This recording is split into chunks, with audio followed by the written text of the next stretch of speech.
I oftentimes say that one of my love languages is triggering people. When I get triggered, I am so excited. There's directly pointing to some part of myself I can't love. Joe Hudson is a master coach who takes people to the edge of who they think they are and shows them what's possible beyond it. His work doesn't just change lives, it shatters limitations and rewrites them.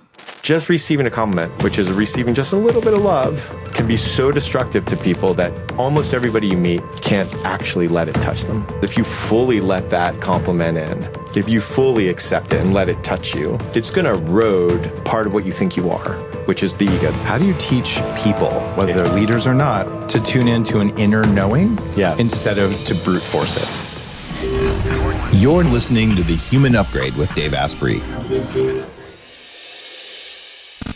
What percentage of people in the world do you believe actually know their authentic self? You believe kind of the human development tech on it, it's less than 1%. Does that make you sad? No, it doesn't. Because the same studies show that like overall humanity is getting closer and closer to that. So it doesn't make me sad, but it makes me motivated. There you go. I love that. It used to make me sad. Yeah. Yeah. Feeling empathy for everyone all the time is a poor strategy for personal development, right? Depends on what you think empathy is. I think, yeah. So I think for me, if empathetic means I'm with you, but I'm not in you. No, I think it's a great strategy. If you redefine empathy, I like that. If the empathy is I'm in your story, I believe your reality, I'm fully with your emotional state, which I don't actually think is true empathy, then I would say, no, that's a horrible strategy for self-development. And it's basically driven out of a fear of, I'm not going to get my needs met unless I can influence you, because I had a parent who was telling me that their needs were more important than mine. Wow. So generally, I think that's how that works. But if the empathy is, oh, I'm with you, but I'm not in you, then I think it's an incredibly useful tool. And correlates with how well you can be with yourself. Yeah. Okay. I like that. Yeah. What's the difference between empathy and compassion? Yeah. I think the first way to think about that is the difference between compassion and being nice. Ooh, right. That's a big gap. Right. Okay. There's a huge gap, right? So nice means I'm going to try not to offend you or upset you. Compassion means I'm okay to upset you and offend you if that's actually for the greatest good. Right. Empathy is a very intimate thing, I find. It's like, oh, I'm with you in this situation. Compassion is, are you willing to take the action that is good for everybody? I think there's this misconception that happens, which is something to the effect of, my friend was a Catholic and made so many stories with this guy, which are amazing. But he asked me one day that he has this issue where he doesn't know if God wants him to be good to other people or good to himself. And I said, oh, so your God is a sadist. Like he set up a world. Well, this was Catholicism, just double checking. Yeah, there's a Catholic guy. Just kidding. I grew up in a Catholic family. And he's like, I don't understand. I said, so your God set up a world where that's the choice. That's not my experience of the choice. My experience of the choice is that if you're doing the thing that's deeply, deeply right for you, it's also deeply, deeply right for the people around you. And so much damage has been done when folks do, I'm going to sacrifice for this person or this thing. I think that's oftentimes where like our giving, our charity, our relationships fall apart when you're not actually looking for the thing that is good for everybody involved. Because you're only looking at what's good for the other person, you're saying, or for yourself? Either one is destructive. There's a saying that is a quote from The Soul of Money, but it's from a tribe, and I think the tribe is Ecuador. But they say, if you're here to help me, no thank you. If you're here to work together for our mutual freedom, let's get to work. And because when you're helping somebody, you're putting yourself above them, and there's like that in itself is destructive. Wow. That goes to spiritual ego, and there's a lot there. Oh, yeah. There's that famous book, Debt, that talks about the history of debt, and the Inuit have this tradition where if someone comes and gives you some of their hunter kill, you don't thank them, because thanking them creates debt. And like, we're people and we just feed each other if we need it. And so I don't want to owe you. I don't want you to owe me, because I know that whether or not there's owing, if I'm hungry and you've got some food, you'll give it to me. And it's a completely different view on things. That's beautiful. Yeah. You think we can bring stuff like that into the modern world? Absolutely. How? So my experience is that oxytocin and serotonin are more powerful than dopamine. My experience is that all the technologies we've created up until now can only really deliver on the dopamine. Mm-hmm. And so if you show people the power of oxytocin, if you show people the power of connection, if you show people the power of deep intimacy, then it has a way of providing that. But it only happens right now. I think with AI, this could change, but right now it only happens if people are in so much pain that they're looking for something different. Some of the spiritual tech that's changed my life and that I brought into biohacking is very much about oxytocin. Things like heart rate variability training, neurofeedback. Like there is tech, even some that now I've added AI to some of it where you can use it for something besides dopamine, but a little spice of dopamine usually helps people be motivated to get the oxytocin, right? Yeah. It's not a wonder. It's not, but it's just I think it's a preponderance of or weighting or recipe. Yeah. You've developed a lot of self-awareness in your process of learning how to coach other people, right? Yeah. Okay. Daddy, I mean, I was in a room for 7 years meditating, doing nothing else but worrying about money from time to time. I understand the feeling. When I interviewed Kimball Musk, I'd ask him a hard question. Yeah. And he would take a deep breath, really cool guy. And then he'd like look up here and he would come back and his voice would change. Yeah. He sounded a little bit more like Elon. And he would go into like compute mode. It was really cool. And I asked him about like what was going on. Yeah. When I ask you a good question, you reset your nervous system. You go, and then you look up to your, this is your left. So you look up to your left. Yeah. And then you look up to your right. Yeah. What are you doing when you do that? That's a great question. And I'm doing it, which is awesome. Don't be aware that I'm doing it while it's happening. So neurologically speaking, if I'm thinking to myself, my prefrontal cortex is engaged, but nothing else is engaged. But as soon as I talk out loud, other parts of my brain start getting engaged. So a lot of the work that we do actually requires people to speak out loud because it's so much different than the thought in your head because you're actually connected. Yeah. So in general, what I'm doing is I'm being connected to my entire system. I'm getting whatever it is, 11, 20 bits of information from my head a second, 11,000 bits of information, or even 11 million. I have some crazy amount from the rest of the your body. Mitochondria are a lot of sensors and compute nodes, that's for sure. So I'm checking in to see if there's congruence between, and the way I feel it is there's the head, the heart, and the gut. And the way I teach it is there's the head, the heart, and the gut. And so the way I think about the head is that's the prefrontal cortex. It's the thought. The heart is the emotional center of the brain, the mammalian center of the brain, and the gut is the reptilian part of the brain. And so I'm actually looking for alignment, and then I'm going up into my brain to figure out how to describe it. Got it. Right? And then I'm checking that there's like, how do I say it? And then there's does that actually resonate in the entire system? Okay, I can say it that way. So you're doing error correction kind of code there. It's so cool that you mentioned congruence, which is something that is required for leadership. And I think even just comfort in your own body, because everyone knows what it feels like to feel one thing and to do another. And it's kind of good because I feel like punching that guy, but instead I'm going to smile and pretend to be happy. That's better than punching the guy. Right. But it costs you to do that. Yes. How do you teach people to get into congruence? There's really 3 ways. So on the head, it's all about deconstructing the thought process and deconstructing the sense of I.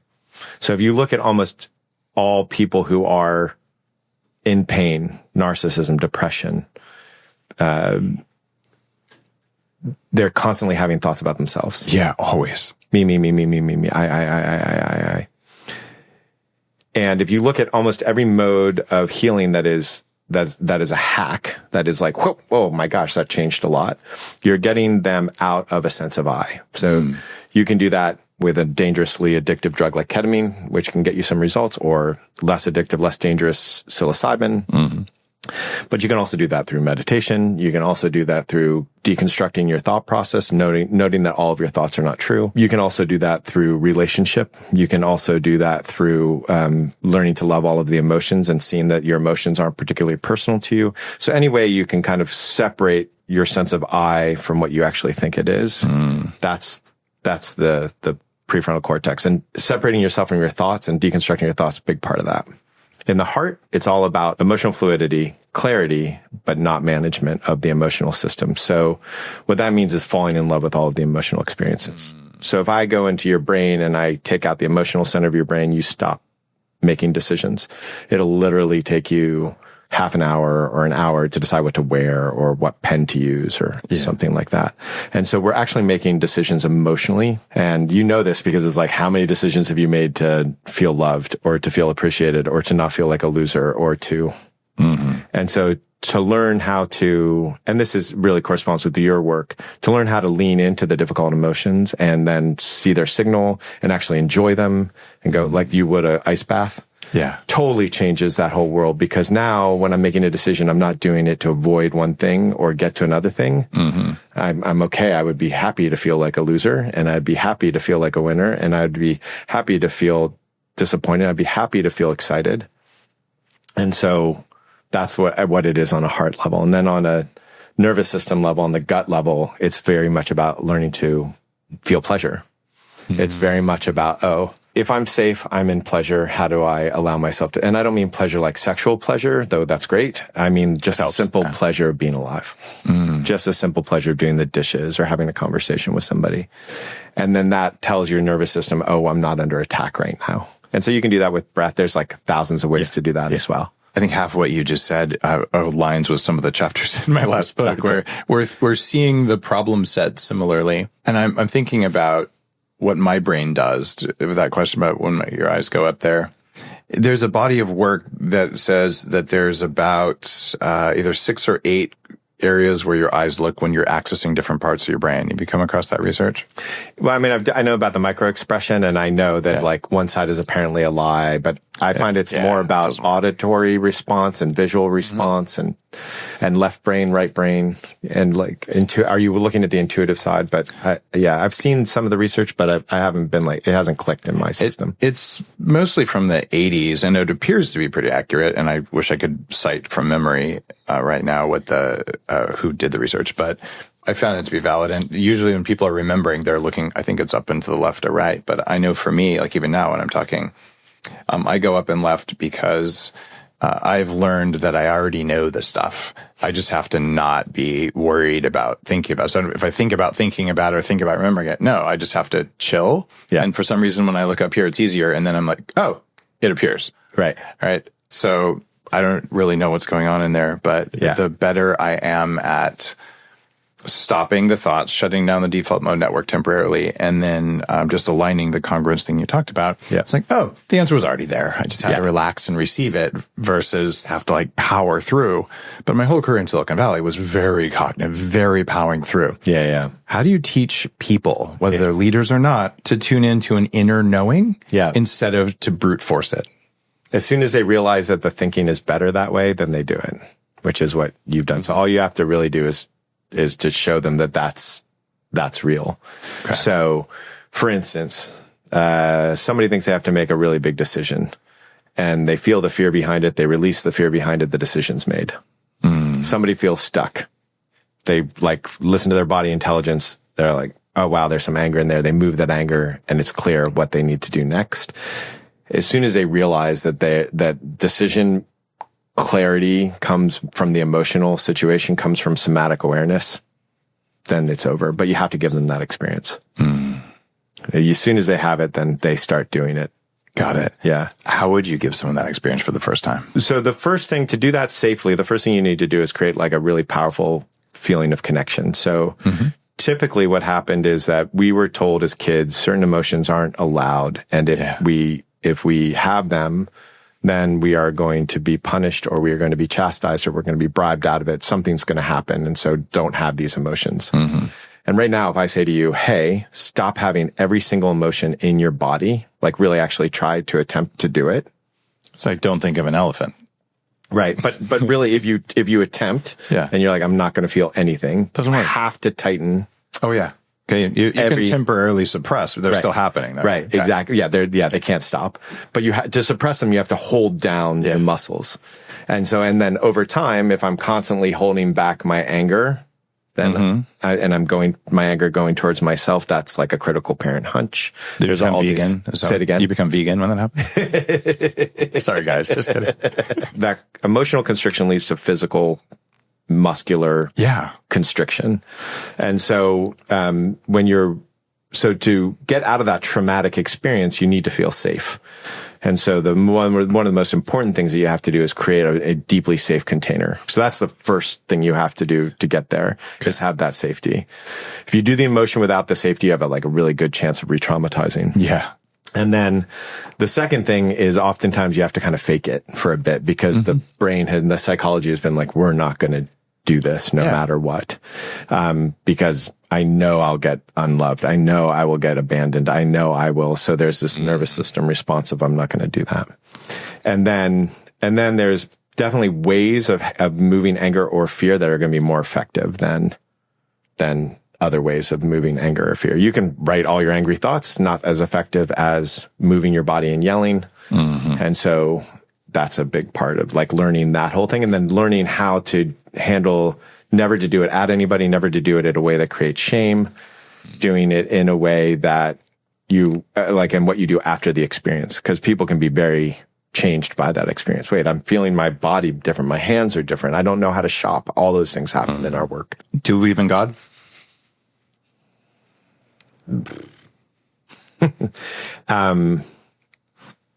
That is a great question.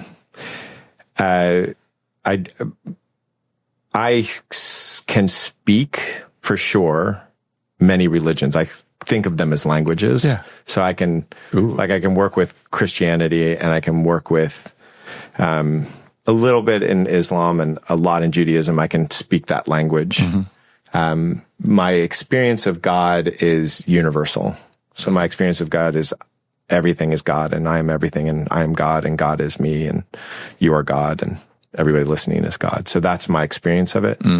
But I don't really concern or think about, that whole thing is very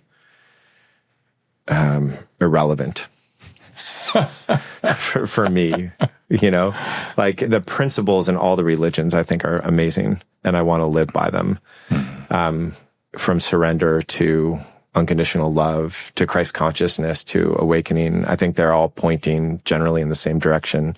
No self, all self. I spent a lot of time in a lot of the religions, and I have such a deep love for them. But I don't have an idea that there's this thing that is separate that I. When you talk about higher authority, it made me think about that. And I think you expressed that really beautifully. A lot of people wouldn't know this about me. I was, I think, one class away from having a minor in religious studies in my undergrad. Just full disclosure, it's hard to fail a religious studies class when you're studying computer science. Just have to say, it padded my GPA, but it opened my eyes to a lot of wisdom that I wasn't open to at the time. I look back and I'm grateful I did that. Right. What do you say to clients who are easily triggered? Fucking great. There you go. Best answer ever. 10 out of 10. Yeah, you're look, you found something to work on. Exactly. Right. Being triggered is the best. To be excited. When I get triggered, which is rare and rare, I am so excited. Yeah. There's directly pointing to some part of myself I can't love, can't accept. Some part of myself that I haven't fully integrated. Wow. If people only got one thing from this interview, what you just shared is some of the strongest medicine there is. I oftentimes say that one of my love languages is triggering people. Yeah, I am called FU Joe Hudson on Twitter for that reason. Oh my God, I love that. I find with people when they're doing 40 years of Zen, usually on the second or third day, they'll have an ego eruption where they finally got through to their core issue, and all of a sudden it's Dave Asprey's an asshole. I'm like, yeah. Yep. Yeah, that's it. Right. And then if they keep leaning in, usually within a half hour, an hour, the whole world changes, right? And that last fight from the operating system or the ego, is like, don't you dare look in here. And that's right before the breakthrough. Yeah. But okay, these are people who are coaching with, the top people in the world with you, or they have computers stuck to their head with me. Yeah. How is someone who's at home and feeling triggered going to deal with this? Man, there are endless tools for that. What's your favorite? My favorite tool, super gentle, super simple, is every time you judge somebody, which is a minor trigger, there's an emotional experience you're trying to avoid. Yeah. Ooh. So when you find judgment, immediately go, if I couldn't judge, what's the emotion that I would have to feel? And go and hang out in that emotion for 20 seconds. No, it doesn't even require more than 20 seconds, but just go hang out in that emotion. Even better if you can hang out in that emotion with wonder. What is going on here? The way that you would with the way that you would with like an ice bath. Like, oh, here we go. Okay, great. And that is like an amazing tool. It will stop a lot of the narcissistic I'm better than you behavior. But it'll allow you to receive so much more love. So the thing about the emotional journey that I think people really don't get is usually, say, depending on society and sex, it's usually anger or sadness that is the hardest to first feel. And then fear. But then it's excitement and joy and love. And those things, like I can be in a room with people and we can do 45 minutes of anger release and everybody just keeps going. They're like, whoa, maybe a couple. And anger feels good, right? Yeah. A couple of them maybe don't. But then I'm like, let's do pleasure. And like 5 minutes in, I'm like, hey, everybody, we're still doing pleasure. Because it's actually harder for us to allow those positive experiences in because they are just as destructive to the ego as what we think is bad. Wow. So happiness and joy are as scary as fear and death to the ego? Yeah. The only difference is that the human experience is doing this with those. They're like, oh, I want joy. I want love, but they're pushing it away all the time. Like jealousy is a great experience of this. Yeah. Jealousy is like, I want your love, but I'm going to make sure I don't get it. Right. And so, but if you actually, when somebody actually starts to feel it, it's annihilating. So I'll give you an experience of this. Usually when you give somebody a compliment, you say to them, oh, well, like that's a wonderful thing that you just did. Most of people will basically at that moment call you a liar. They'll be like, oh no, not really. I was nothing. Or they'll think to themselves, they don't really know me, or they're just saying that to get something from me. That's what most people will do. The reason is because if you fully let that compliment in, if you fully accept it and let it touch you, it's going to erode part of what you think you are, which is the ego. The ego is just what you think you are. So here I am. I think that I am bad at this. I think I'm good at this. I think I'm better at this. I think I'm worse because of this. And a compliment flies in the face of that, just rips that thing apart. Wow. And it's funny because even people who are what other people call arrogant, oh, I got this whole thing together, they're usually the worst at receiving the compliment because underneath there's this very deep, I'm really not good. I have something to prove. Right. And so just receiving a compliment, which is receiving just a little bit of love, can be so destructive to people that almost everybody you meet can't actually let it touch them. I don't think anyone's ever mentioned this on the show. And you're right. I had to work with a therapist for quite a while, maybe 10 years ago, because I've received a lot of compliments. Some of them are like really big, like you saved my life. You changed my life. I just want you to know. And these are people who, they've written me a letter. They just want to hand it to me and they're like shaking and there's tears. And I'm like, this is big stuff. Yeah. And what I was doing was say, oh, thank you. But I was not letting it in. Yeah. And my therapist called me out on that. And I really had to work on receiving. Like receiving is scary. Yeah. Right. To really let it in. And my biggest fear I found out was I didn't want it to feed my spiritual ego. Like what I'm doing is not about me. Right. Right. It's about service to others, which is, Arthur C. Brooks would tell you, flow state research will tell you, like, service to others is just a better way to do stuff. Correct. But I was just afraid it would make it about me. And it was that fear that was holding me back. How would you have coached me to get around that? Let me jump out of context for a second, then I'll get back to that. The first thing I would talk about is what I would call disowned narcissism. What's that? Meaning that there is a part, there's on one level, yes, it's really important to feel like, oh, I am channeling. This isn't about me. I am of service. This is something that I'm called to. That's like really, really important. What's also really, really important is to own the power. Yeah. And it feels good to help people. I mean, let's face it. Yeah. Right? But to be like, yeah. So if you look at the cult leaders, oftentimes, like there's this great moment of this with, the Nixium guy. And it's in one of the documentaries, and you see him, and he's like with his harem. You don't know it's his harem at this point. I think it's the vow or whatever. And he goes, I don't understand why everybody really likes me. Like, I don't know why everybody's coming to me looking for the answers. And it's like, oh, that's actually the thing that makes somebody dangerous, is if they can't actually own what it is, the power that they have, what they're doing, and the specialness of it, right next to this isn't about me and I'm of service. And you see this happen with CEOs. CEOs get crazy destructive. Yeah, they do. If they don't see that they're not, that they have this power and it's not about them, but it's both. So you sit in power and you also hold humility at the same time. But if you just hold humility and you suppress or ignore the fact that you have power, that becomes toxic. Yeah, and you'll act it out.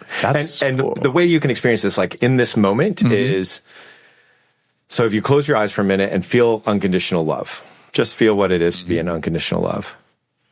And now stop that, because you get there really quickly, clearly. And then now feel what it's like to be incredibly empowered. You don't have to fear for anything coming. You're not even considering the future. You're just.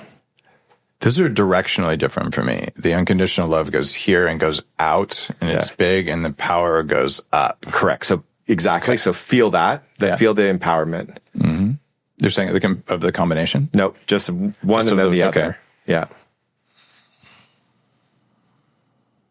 Yeah, the power goes up and then out, and the unconditional love goes out and then up. Right. Okay. So if you go back and forth between them, and then you put them together, and then put them together. Okay. Like simultaneously, because there's an order of operations for each of those. Unconditional love, then empowerment, then unconditional love, then empowerment, and then put them together. Right. Like together at the same time? Yes. Yeah, okay, got it. That's where my energy normally sits. Yeah.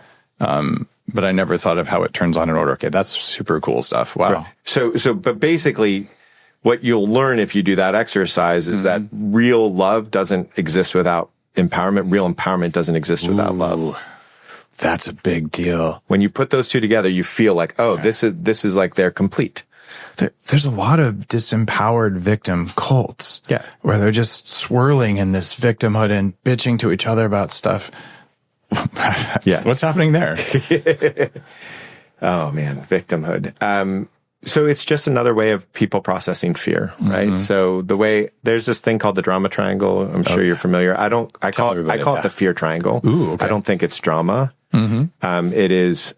So we do fight, flight, or freeze with fear. Yeah. There's like feed and fawn and whatever, but the main thing is fight, flight, or freeze. Yeah, it's the first F word in our framework. Right. So yeah, we agree. Right. Yeah. And so if you fight, then you get scared and you bully. If you freeze and you get scared, you're victim. You feel stuck. If you fly when you are scared, then you go and try to please somebody else. You leave yourself and you go and try to please somebody else. They're all just reactions to fear, and it's all just the way that we were taught to respond when we were kids. Right. So the victimhood is just, I'm scared, and so my thing is to feel stuck, and therefore I must be oppressed, and so I need an oppressor. And you're gonna find one, whether it's real or not. Yeah, exactly. And it's never real, because we're like, we always have choice. And that's a hard thing to say, because obviously there are, people right now in Ukraine who are victims of bombs. And so that's like, without a doubt, that's true. Sure. And at the same time, they have a choice in that moment on how they're going to handle that. And that is the empowerment. Yeah. It's a man with a gun has no power over a person who isn't scared to die. I interviewed Teal Swan a while ago. It's a very interesting take on the world here. Yeah. We talked earlier, you can create safety just and you feel like, oh, this is a person who's not a threat, right? And you can probably, I'm guessing, shift your energy to be a threat when you want to be. If there's some, crazy drug-addled person coming at you with a knife, like, you're not going to look like a peaceful monk at that time, at least not if you're healthy. Right. So actually that kind of happened to me in San Francisco recently. Oh, I'm sorry to hear that. No, it's all right. Yeah. He didn't have a knife, but it just the energetic state change. I didn't really have to do much. Just once it was like, oh, wait, this is a threat. And then he went away when he was coming in to attack. And I'm grateful for that because I would have had to kill him. It would have been messy and not fun. Right. But I would have, right? Because that's what you do. When I'm creating safety for someone, like if I'm working with a client or there's, a medicine ceremony or whatever, like there's a very specific set of things I'll do in my field. And then you'll see the person relax. But men and women respond very differently to safety. And yeah, for sure. That's true. And earlier you described your safety is your responsibility. So if I was a woman client in front of you, and there's some very powerful women in leadership. Yeah. Right. How does a woman create safety in herself and her team versus how a man does it? Yeah. So I half my clients are women, and generally they're much better at it. And if you look at the way there's these two things that create safety in leadership, and they seem like they're opposing, but they're not. One of them is how clear I am with my needs. And one of them is how helpful I am. Men tend to be better at, here's what I need. Mm-hmm. Women tend to be better at helpful. But if you get both, then you get extremely loyal folks, because if I tell you what I need, this is my expectation, this is what success looks like, you can feel safe because it's not about whether I like you. It doesn't mean that you have to worry about my mercurial nature. It just means you know what you have to do to be successful here. There's a safety to that. Oh, yeah. Oh, wow, you're here to help me. You're also you're there for me. Oh, great. Now I feel doubly safe. And so this is where I want to be, and I'm growing as a human. And so a lot of loyalty ensues. More often than not, what I've seen in the workplace is that a woman is able to do both more often than men. You say by being both, by being very clear about what they want and being helpful. Got it. And if you do both of those two things, that creates a cognitive feeling of safety, right? It's, I think, also a somatic one. It's a somatic one. It's going to create that. There's, from what I've seen, and at least in my world, both men and women can express both polarities of this when they choose to. In fact, the ability to slide between them, especially if you're coaching, is really important. But there's a mother or grandmother energy. Yeah. Right. And that's going to sit more naturally in a woman. Right. Yeah. And that can create a type of safety, especially, it can do it for men or women. Right. Yeah. And then when a man is creating safety using masculine energetics, it's more like a sense of there's nothing to worry about because I've got this. Yeah. So you can just do your thing. Yeah. And we can do that for other men. We can do this for women. But the response of a man to that kind of safety versus the response of a woman will be different somatically. Yeah, to me, it's more about whether they have mom issues or dad issues. Man, just call it out. Yes. Yeah. So if I'm working with somebody, so my wife works with me. Yeah. If someone's got a mom, literally when we'll do exercises, we'll be like, mom issue, mom issue, mom issue. Tara, you take those. Dad issue, dad issue, dad issue. Joe, you take those. So good. So it's really just about what's the safety they didn't get as a kid. Can everyone be self-reliant? Nobody's self-reliant. They can think they are. They can try to pretend they are. But how many people just to get the chairs we're sitting on? It's there's no such thing as self-reliance. And I think it's a disease of our society in particular. Ooh. I mean, it's, again, we're thinking about ourselves. We're not seeing that we are interrelated, integrated. We are part of the whole thing. As a matter of fact, one of my favorite stories on this is this, I can't pronounce her name very well. Sambu. She has this book called The Spirit of Intimacy, and she's from a tribe in Africa. And when they're in that village, in her village, she describes it as if there's a marriage that's in trouble, it is not a marriage problem, it is a village problem. Ooh. The same way that, we used to think, I have a zit, I have an acne problem, but now we're like, no, that's actually a entire biome problem. It is an entire system problem. They see the problem of a marriage as a system problem. Wow. And so the entire village is we need to work on that. And so they actually have a ceremony where they all work together as a village to help get this this marriage problem. And so you asked earlier, like, can we do that as humans? Mm-hmm. They do that as humans. So yes, of course we can. Let's do some rapid fire questions. Yeah. Why do smart people still make dumb decisions? Research is really clear on this. Really smart people can delude themselves quicker and more deeply than dumb people. Wow.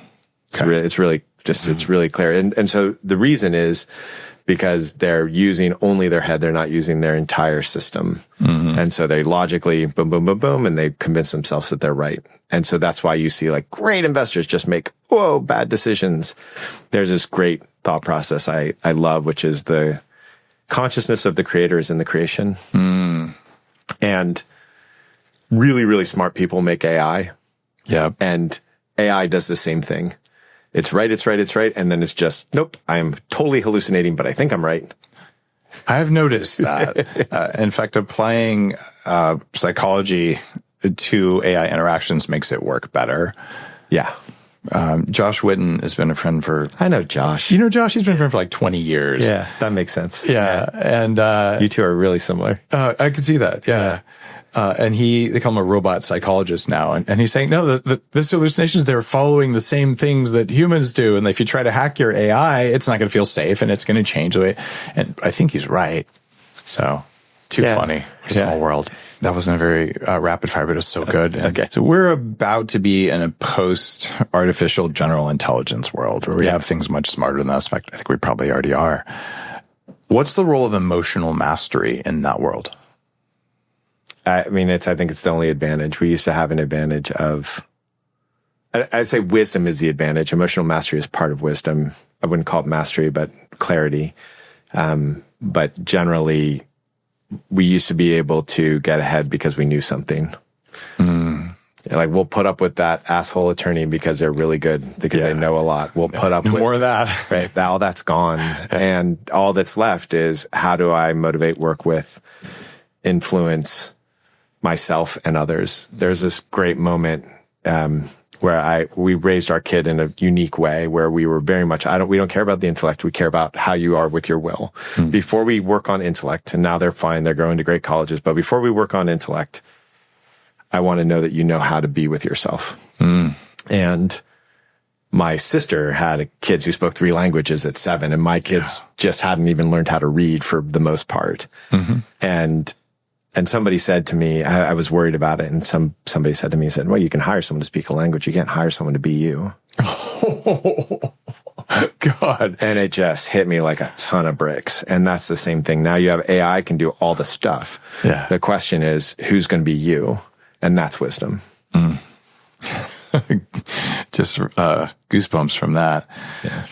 I went on a similar path. I learned to read at 18 months. And I've read more books than most people because of that.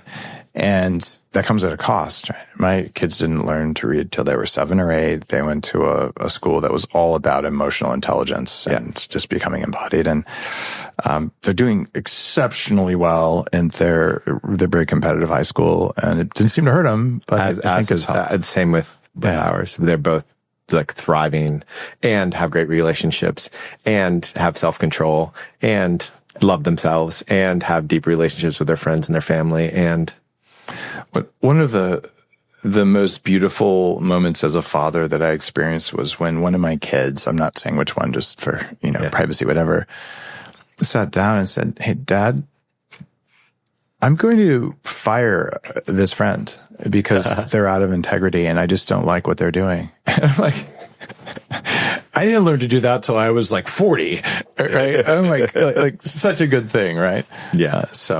Congratulations. It was one of those things where it's always an experiment. You can't A/B test your kids. Yeah, so right. How do you know? But I like to think emotional intelligence is important. So you do too. Yeah. Do people mistake thought for intelligence? Yeah. Why? What's the difference? When we're thinking to ourselves, so let's just take the critical self-talk that happens, right? Mm-hmm. And I think it's like 50,000 thoughts a day, something like that is what a human being is having. A third of them about tacos, by the way. And so I find most of them, there's actually a place on the path where those thoughts really slow down, is my experience. But if it's a normal human having that experience, a lot of those are repetitive negative self-talk. Mm-hmm. right? And when you see that neurologically, it's all happening here. But when they actually talk it out loud, then it actually activates other parts of the brain. It's not just in the prefrontal cortex. And so the reason that people mistake thoughts for intelligence is because the thing that is intelligent in us is doing all the work. So they're not seeing that it doesn't correlate with the rest of the system. It's all just happening in this little snow cone thing over here, shaking its own world up. Do you still have a mean voice in your head? No. Yeah, me either. Yeah. How many people on Earth would you say walk around with a mean voice in their head? But back to that, like a little more than 99%. Yeah. Yeah. I think there's two forms of mean voice, to be specific. There are some incredibly intelligent people where they don't really have this is also a fairly small, but probably more people there's people who don't understand that they have a voice in their head yet, and then they'll figure that out. There are people who actually don't have it, but they have all the somatic sensations of a negative self-talk. So they're still in the shame cycle, but they're not, it's just not happening with a voice in their head. And then there is, that whole editor of life is gone. And that my experience is, that happens with what a Buddhist would call an awakening, the beginning of the awakening stages. Wow. Yeah. And it's just like the editor is gone. And my experience is it doesn't just, for most people, it doesn't drop all the way away. There's still something nagging you to get shit done, but there's the primary voice drops, usually like relatively all of a sudden, where it's like you didn't do that right. All that stuff goes away. For me, the critic is gone. The voice in my head is 99% gone, but it shifted to like a somatic awareness. So I just know it in my body without having to think about it, without having to voice it, which seems to be a more efficient way. Yeah. But there's still something that happens where it's like, ooh. Okay, you can still feel it. Yeah, but there's a way in which even that drops. Yeah, it's the non-reactivity. Yeah. What's the first somatic signal that you're out of integrity? Kick in the gut. Kick in the gut. Okay. Kick in the gut. So you're going to feel it like right here. Okay. Got it. Yeah. It's going to feel horrible. When people are in an interaction with another person and then they feel that kick in the gut that they're out of integrity, what do you coach them to do? Be in integrity. Stop it. This is a really good question. So typically what happens is someone feels like they're out in integrity and then they tell themselves they should do something different. And they're like, I should do this. I should do that. Which is shame. Which means that shame is a stagnating effect, meaning if you're shamed about something, you try to stop doing it. And so if you look at in your life, or somebody listening looks at it in their life, everything that they've wanted to change for the last decade and they haven't changed, there is a should and a shame attached. It is a really inefficient way to make a change in your system. So what I will encourage people to do is just feel the pain of it. Yeah. Just feel how shitty that feels in your body to be out of integrity. Don't avoid it. Don't go into your phone. Just be in that. Because if you actually feel that enough, you won't do it anymore. David Hawkins, I think one of the 20th century's most enlightened people, certainly in the West. He teaches just feel it. It takes 20 minutes to feel any emotion all the way through and then you're done. But if you resist it, you can feel it for years, right? And it seems like that's in alignment with what you just said. Yeah, we have a tool that's free for people when they sign up on the mailing list, which is called Emotional Inquiry. And it's basically a 15-minute process to bring wonder into any emotional experience. Wow. What's the mail list? How do they do it? Just go to Art of Accomplishment and put your email in. Easy. Okay. Yeah. Because you might want to do that. We have a whole bunch of free experiments that people can use and run. Cool. Yeah. How do you read a room without saying anything out loud? Yeah. So that opens up one of the coolest things. Most people go into a meeting thinking about what they're going to say, how they're going to present. I typically go into a meeting and teach people to go into a meeting about how to listen.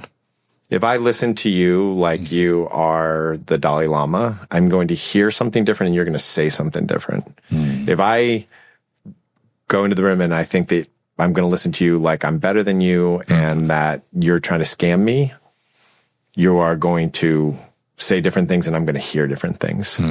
So for me, it's just about how you listen. And my experience is listening with openness, meaning I'm willing to feel whatever needs to be felt here, is you get all the information that you need really, really quickly. That most of when we don't hear something that's happening in a room or with a single person is because we don't want to feel something. Makes so much sense. I don't want to feel like my CEO sucks. I don't want to feel like this person's out of integrity or that I'm being conned or that the money that I thought I was going to make, I'm not going to make. So we listen differently. What's one emotion that most people refuse to have but really should? Well, you can't refuse to have an emotion, but refuse to feel or admit or accept, I would say. Fear is the one that I see people. Yeah. Even like some of the fear is the enemy. Fear is the thing that gets in the way of love. Anger is just fear. All those things. Man, fear is fucking amazing. I love fear. Like, if you want a direct path to your freedom, just go every place that you're scared. Oh man. Yes. It's like the just like lean into gently. You don't have to go fast. You don't have to beat yourself up, but gently just start leaning into the places you're scared. I'm scared to have that conversation. Yeah. Okay, I'm going to have it. I'm scared to feel that thing. Okay, I'm going to feel it. It is the most direct pointer towards your freedom, and everybody's trying to get rid of it. When I was about 25, I decided that I was going to do everything I was afraid of on purpose. And I don't know, maybe that was some weird masochistic urge or something, but I just was thinking for some reason, I just felt called to do that. Like I would rather deal with this. And I think I believed at the time, that fear had logic behind it, and fear happens irrespective of logic. And it took another 5 years for a very wise woman to tell me that fear is an emotion, doesn't have to be logical. I'm like, oh God, my whole model of reality just crumbled. No, but that's how it is. Like, you're going to feel it or not, and you don't get to choose. Often you're going to feel it because of something that happened in your past. Almost always, right? Trauma is like a time travel machine, and you're scared because of some action that happened in your past that you're trying to avoid in the current state. How can you tell when logic is just fear in disguise? That's easy. Logic becomes binary. It's this or this. It gets a false end. Oh, I will get fired or I will be homeless, but you don't think beyond homeless. And if you have to make a decision. Those are three keys. If I think I make 100 choices, I've made 1,000 choices in this conversation, I haven't had to make a decision. As soon as my brain goes, okay, now I have to make a decision, I'm in fear. As soon as it's trying to avoid a false end, I'm in fear. As soon as I'm thinking binary, it's one way or another way, I'm in fear. Which is like, if you look at our society, it's Democrat or Republican. Everything's polarized. It's all fear. Wow. It's all fear. So fear is polarization. And we think it's logical, but it's almost never. Never. Yeah. I teach that emotions happen and then thoughts happen to justify the emotions. Is that accurate? Everything I've read shows that to be accurate. Okay. I think that there's some edge cases, a snake, you see a snake and you're going to jump before the emotion hits or before the logic hits. Yeah. So there's a nervous system component in that I don't think neuroscience is fully like grokked or put together yet. Yeah. And I do think that there is a dance, meaning you can do research, have some thoughts, and it can change the way that you feel. So it is a dance. It's a two-way street. It's a two-way street. But typically when we're acting in the world, what you're saying is absolutely the case. There's a bit of neurofetishism in the world right now. I just made up that word. It's great. It's a good one. It's so true. Where I've arrived is that there's an embodied intelligence that happens way before neurons get a signal, that it rolls up from the lowest level, which would be mitochondrial. Yeah. The frontline environmental sensors. And they have their own intelligence. They vote with each other. They talk to each other. They're quantum entangled. We know all this stuff. Right. It's like there's the behavior of the body, that all the embodied leadership stuff, the body is before the nervous system. Nervous system is a communications network. After the body does and feels and decides some shit, it hands it to the nervous system, which then hands it to the brain. We process it at low levels and we get it to our prefrontal cortex a lot later. But why do we ignore the body and go straight to the nerves? It feels like just a model issue. My answer to that is, if you take a kid who was physically abused and you put a quarter in one hand and a key in the other hand, they won't be able to tell you which is which because they have learned to stop listening. Wow. Same emotionally. If you were told emotionally you're going to be loved or not loved or rejected or punished for having emotions, you stop feeling your emotional experience. And so the grand majority of human beings have been taught either only listen to your body when you're doing something like playing basketball, because it's going to hurt so much if you actually pay attention to your body. Yeah. Because you're going to be growing up in an environment that's so out of integrity that it's just going to hurt to be in it. And so stop listening. It reminds me when I was in my early teens, high speed mountain biking was like the only way I could do that. Because I know if I think I'm going to wreck. Yeah, exactly. So then I could just go fast enough and not quite wreck, then I could feel. Totally. Right? Yeah. And I didn't know that's what I was doing. But I think a lot of extreme sports people are just doing that. Yeah, the guy I do the podcast with who asked me a lot of questions, he was like a world-class air sports guy. Yeah. And that was it was because of that experience of being in flow, of understanding the fear differently in this system is what brought him into the self-work. Sounds like similar to you. Wow. Yeah. And people arrive where they're going at different paths. Why don't people say what they mean? They're scared of the consequences. Are they scared of the consequences because of the culture in their workplace or because of their childhood? Both. Depends on the culture of the workplace. But just to be clear, they're scared of the perceived consequences, not the actual consequences typically. Right. Too. Right. Like, so oftentimes I'm working with somebody and they're like, I feel like I want to quit. I'm like, great. How about we do this experiment in advance? Just be exactly who you want to be and see if you get fired. That's so good. 80% of the time, they thrive in that workplace. 20% of the time they leave or get fired. Yeah. Right. But everybody thinks they're going to get fired.